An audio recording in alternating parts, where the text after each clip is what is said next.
आपण बाहेर कुठे फिरून आलो की सगळ्यात जास्त काय आठवते माहिती आहे? घरचं जेवण. प्रवासाचा थकवा, बाहेरचं वेगवेगळं खाणं झाल्यावर घरच्या जेवणाची खरी आठवण येते. आणि आज माझे सासू सासरे काही दिवस फिरून घरी आलेले आहेत.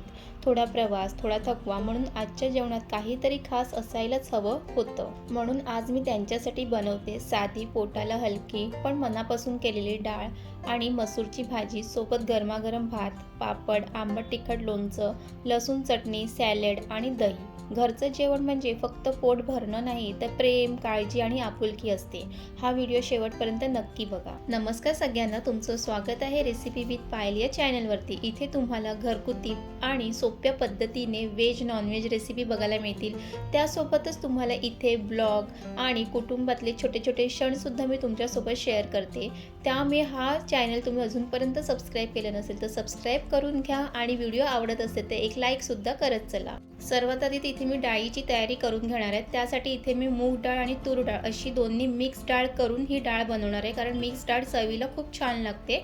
आणि इथे त्यानंतर डाळ स्वच्छ धुवून घ्यायची आहे आणि डाळीमध्ये लागणारं टोमॅटो आणि हिरव्या मिरच्यासुद्धा धुवून ते कट करून डाळीमध्ये टाकून घ्यायचं आहे. आणि तुम्हीसुद्धा अशीच मिक्स डाळ बनवतात का हे नक्की कमेंट्स करून सांगा. आणि तुम्हाला आवडतसुद्धा असेल तर तेही सांगा, कारण मिक्स डाळीची चव ही वेगळीच असते. तर चला, इथे मी टोमॅटो कापून घेणार आहे. टोमॅटोच्या मी अशा फोडी करून घेणार, कारण ते कुकरमध्ये शिजवायचं आहे. आणि त्यानंतर मी मिरची असेच टाकते. हे सर्व टाकून घेणार आहे. त्यामध्ये मी डाळीमध्ये पाणी टाकणार आहे. पाणी जास्त टाकू नका, जितकं लागेल तितकंच पाणी टाकायचं आहे. त्यानंतर मी टोमॅटो, हिरव्या मिरच्या टाकून घेणार आहे आणि कुकरसुद्धा गॅसवरती ठेवणार आहे आणि कुकरच्या 3 शिट्या काढून घेणार आहे. आणि कुकरच्या शिट्या येईपर्यंत आता मी मसूरच्या भाजीची सगळी तयारी करून घेणार आहे. त्यानंतर इथे हे मसूर आहेत, जे मी 2 दिवसापूर्वी पाण्यामध्ये टाकून ठेवले होते. त्यामुळे त्याला छान असे मोडसुद्धा आलेले आहे. आणि कडधान्याला मोड आलेले असेल की ती अजून भाजी छान लागते. त्यामुळे कधीही कडधान्याला मोड आल्यानंतरच ती भाजी करून बघा, खूप छान लागते. आणि जर मसूरला जर मोड आले असेल ना की ती भाजी मग सुक्की भाजी करा किंवा रस्सा भाजी करा, ती छानच लागते. तर इथे आता मी आज सुक्की भाजी करणार आहे, कारण मी त्यासोबत डाळ बनवणार आहे. तर त्यामुळे ही सुक्की भाजीच करणार आहे. आणि इथे बघा की कुकरच्या शिट्यासुद्धा चालू झालेल्या आहेत.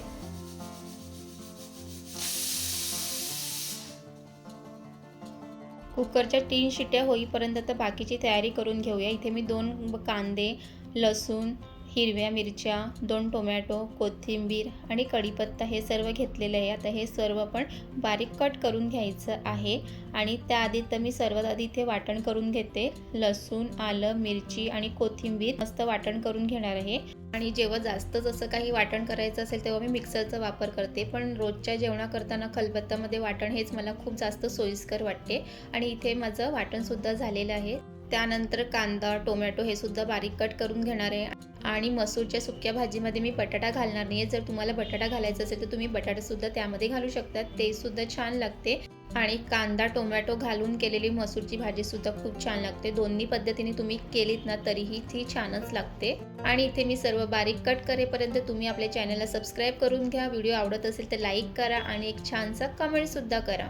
लग्नानंतर प्रत्येक मुलगी हळूहळू एका नवीन कुटुंबात रुळते. सासू सासरे हे फक्त नातं नसतं, तेही आईवडिलांसारखे असतात. ते बाहेरून फिरून घरी आले की त्यांना घरचं जेवण देण्यात एक वेगळाच आनंद मिळतो. आणि तुम्हाला सुद्धा असा आनंद मिळतो का हे नक्की कमेंट्स करून सांगा. आणि एक सर्वात महत्त्वाची टिप्स की जेव्हा पण तुम्ही मसूरची सुक्की भाजी करणार असेल ना, त्यामध्ये कांदा आणि टोमॅटो हे भरपूर घाला, त्यामुळे भाजीला खूप छान चव येते. आणि इथे आलं, लसूण, मिरची, कोथिंबीर याचं वाटणसुद्धा घेतलेलं. आणि इथे हे सर्व रेडी झालेलं आहे. आता एकाच साईडला कुकरच्या 3 शिट्यासुद्धा आलेल्या आहे आणि कुकरसुद्धा थंड झालेलं आहे. आणि आता कुकर उघडून बघूया की डाळ व्यवस्थित शिजलेली आहे की नाही. इथे तुम्ही पाहू शकतात की डाळ व्यवस्थित शिजलेली आहे. आणि डाळ अशीच शिजलेली पाहिजे. जास्त शिजली असली की ती डाळीला जास्त चव येत नाही. आणि माझ्या सासरी तर माझ्या हातची डाळ सगळ्यांना खूपच आवडते. आणि तीच रेसिपी आज मी तुमच्यासोबत शेअर करत आहे.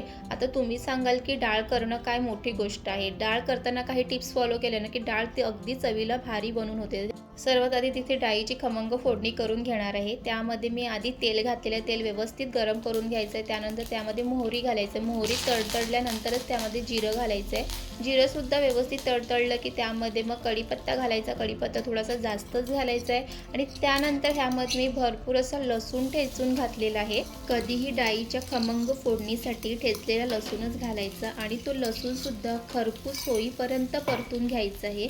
जर तुम्ही व्यवस्थित खरपूस होईपर्यंत परतून घेतला ना तर ती खमंग फोडणी होते आणि मग त्या डाळीला चवसुद्धा छान येते. तिथे तुम्ही पाहू शकतात. आणि ह्यामध्ये कढीपत्ता घातला त्यामुळे फोडणीला खूप छान असा वाससुद्धा येतो. आणि त्यानंतर ह्यामध्ये मी चवीप्रमाणे मीठ घालणार आहे आणि हळद घालणार आहे आणि त्यानंतर ह्यामध्ये शिजवून घेतलेली डाळ ह्यामध्ये घालायचं आणि हे एकदा मिक्स करून घ्यायचं आहे. मी कधीही मीठ आणि हळद फोडणीवरच टाकते, कारण जेव्हा पण आपण डाळ शिजवून घेतो तेव्हा कुकर पण हळद टाकली असेल तर कुकरही खराब होतो आणि जेव्हा शिट्या येतात तेव्हा आपल्या जे समोरच्या टाईल्स असतात ते सुद्धा खराब होतात आणि त्यात आपला गॅससुद्धा खराब होतो. त्यामुळे मी हळद न अशी फोडणीवरच टाकते.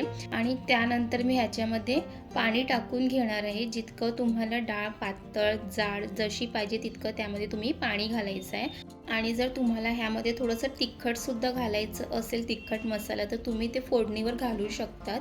पण इथे मी जे काही तिखट असेल ना ते हिरवी मिरची त्याप्रमाणे घालते. मला जितकी डाळ तिखट पाहिजे तितकी त्यामध्ये मी हिरव्या मिरच्या घालून घेते. डाळ करताना बरेच जण एक मोठी चूक करतात, ती म्हणजे की डाळ शिजवलेली असली तरी पण त्यामध्ये पाणी घातल्यानंतर त्या डाळीची एक छान वाफ काढून घ्यायची. जर एक वाफ काढून घेतली ना की डाळीला खूप छान चव येते.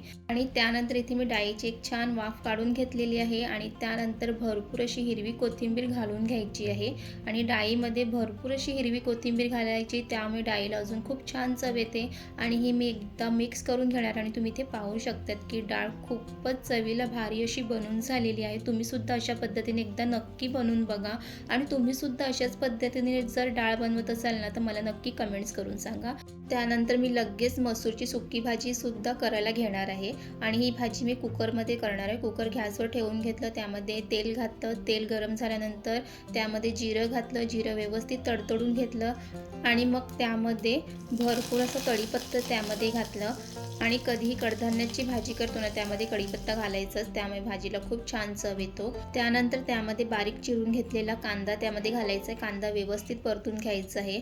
आणि तुम्हाला जर कढीपत्ता जास्तीत जास्त टिकवायचं असेल तर ते कसं टिकवायचं ह्याची सुद्धा आपल्या चॅनलवरती व्हिडिओ आहे, नक्की तुम्ही तिथे जाऊन बघा. त्यानंतर इथे कांदा व्यवस्थित परतून झाल्यानंतर ह्यामध्ये मी आलं, लसूण, मिरची आणि कोथिंबीर याचं जे काही वाटण करून घेतले ते सुद्धा त्यामध्ये घालून घ्यायचं आहे. आणि वाटण आणि ते सुद्धा व्यवस्थित तेलामध्ये परतून घ्यायचं आहे. आणि मी प्रत्येक व्हिडिओमध्ये अशा घरगुती टिप्स हे देत असते, त्यामुळे तुम्ही चॅनलला अजूनपर्यंत सबस्क्राईब केलं नसेल तर सबस्क्राईब करून घ्या. व्हिडिओ आवडत असेल तर एक लाईक करा आणि एक कमेंटसुद्धा करा. चला, त्यानंतर ह्यामध्ये मी बारीक चिरून घेतलेला टोमॅटोसुद्धा घालणार आहे. आणि मसूरच्या भाजीमध्ये ना टोमॅटो थोडा जास्तच घालायचा, कारण ना टोमॅटोचा आंबटपणा त्या मसूरच्या भाजीमध्ये उतरतो ना, ती भाजी खायला खूप छान लागते. आणि टोमॅटोसुद्धा इथे मी छान असं परतून घेणार आहे. चमच्याने असं फोडून सुद्धा घ्यायचं आहे. जेव्हा आपण घरच्यांसाठी काहीतरी बनवतो ना तेव्हा आपल्याला एक वेगळाच आनंद मिळतो. लग्नाच्या आधी आपण स्वतःसाठी 1 कप चहा बनवायलाही खूप कंटाळा करतो, पण लग्नानंतर आपण संपूर्ण कुटुंबासाठी जेवण बनवतो, ते सुद्धा प्रेमाने, तर ह्याच्यापेक्षा काय मोठं असू शकते. त्यानंतर इथे टोमॅटो सुद्धा छान शिजून झालेले आहे. त्यानंतर त्यामध्ये चवीप्रमाणे मीठ, हळद, घरगुती मसाला, काश्मीरी मसाला आणि त्यामध्ये इथे मी गरम मसाला घालणार आहे. तुमच्याकडे जो कोणता गरम मसाला असेल तो तुम्ही घालू शकतात. आणि शाकाहारी भाजीमध्ये जेव्हा पण तुम्ही गरम मसाला टाकला ना की ती भाजी खूप छान होते. आणि हे मसाले सुद्धा व्यवस्थित छान परतून घ्यायचं आहे. आणि इथे तुम्ही पाहू शकतात की मसाल्याला छान असा रंग सुद्धा आलेला आहे. आणि जेव्हा पण मसाले परतून घेतो तेव्हा गॅस मंद आचेवरच ठेवा, जेणेकरून ते मसाले भाजले जाणार नाही. आणि त्यानंतर इथे मी मोड आलेले मसूर टाकून घेणार आहे. मसूर टाकण्याच्या आधी मी स्वच्छ पाण्याने एकदा धुवून घेतलेले आहे. आणि कडधान्याला मोड कसे आणायचे ह्याची सुद्धा व्हिडिओ आहे, तर नक्की जाऊन चॅनलवर बघा. त्यानंतर मसूर हे मस्त मसाल्यामध्ये मिक्स करून घ्यायचे, इथे तुम्ही पाहू शकतात. आणि जर तुम्हाला ह्यामध्ये बटाटा घालायचा असेल तर तुम्ही बटाटा सुद्धा घालू शकतात. आज मी नुसती मसूर, कांदा, टोमॅटो घालून ही भाजी करणार आहे, ती अगदी छान लागते.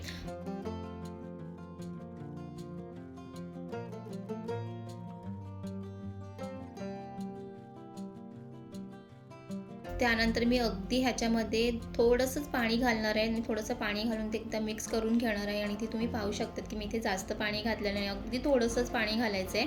कारण थोडंसं पाणी घालून आपल्याला झाकण झाकून एक 2-3 मिनिटाची वाफ काढून घ्यायची आहे.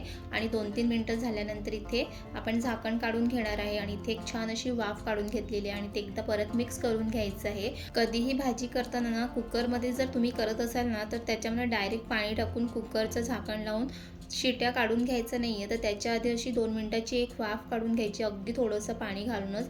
त्यानंतर मी ह्यामध्ये पाणी घातलेलं आहे, जितकं मला थोडंसंच पाणी लागणार आहे, कारण मी ही सुक्की भाजी करणार आहे. आणि नंतर वरून अशी भरपूर हिरवी कोथिंबीर टाकून घेणार आहे आणि कुकर लावून घेणार. कुकरच्या 3 शिट्या काढून घेणार आहे.